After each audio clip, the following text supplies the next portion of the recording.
on the principle of Volksgemeinschaft by Fyodor von Keck. Volksgemeinschaft, in its shortened essence, is a communitarian ethos, an ethic of putting people first in your community, as opposed to outgroup fetishism or selfishness. It is the opposite of what Andrew Tate preaches in his business lessons, to always take from the company first, to screw over your workers if there is a chance, and to get away with £7 million retired to the Bahamas while losing your lordship over stolen pensions from some old ladies.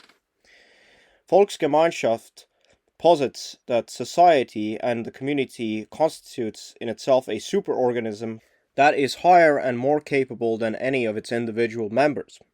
For example, states versus individuals. If you as an individual want to fight against the government, you will probably lose because they have more weapons and more strength.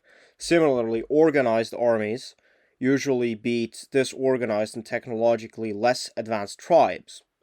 Even in the Vietnam War, the crushing blow to South Vietnamese sovereignty and the anti-Bolshevik cause in that conflict was not caused by the Viet Cong guerrillas, but by the conventional advance of the People's Army of Vietnam, with highly advanced, for the time being, Soviet anti-air defense systems, aircraft, and tanks. So, from an evolutionary perspective, it is a good evolutionary adaptation to be a little bit self-sacrificing for your community and for your country. If, for example, an enemy invades your territory and wishes to make your tribe slave, then the tribes whose individuals do not wish to sacrifice themselves on the field of battle will end up as slaves.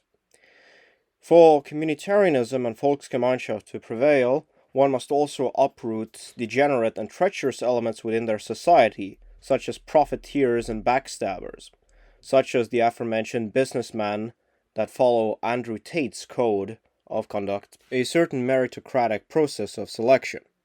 Even if your movement is a racial nationalist movement, you cannot ignore the traitors who, by biological categories, are a part of your race, but are not part of your Volksgemeinschaft due to their treacherous nature, such as race traitors and profiteers and cowards, etc., etc.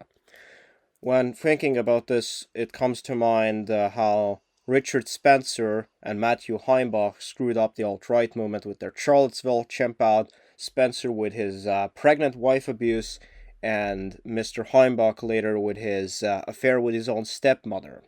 Really high quality Aryan Hyperborean gentlemanly behavior right there. And so most of the parties have also recognized that truth and are actively seeking to oust and not let in spurgs, as Mr. Jared Taylor put it, and so has the Homeland Party. And that is the correct position and the correct direction to take, because if you allow people who biologically, yes, are a part of your race, but who oppose the values, the fundamental values that you preach, and would betray their own mother for a nickel, then such subversive elements will also, the same with self-interested racial foreigners, destroy your community and your Volksgemeinschaft. Keep that in mind when seeing such behavior and do not hesitate to uproot it. Heil victory.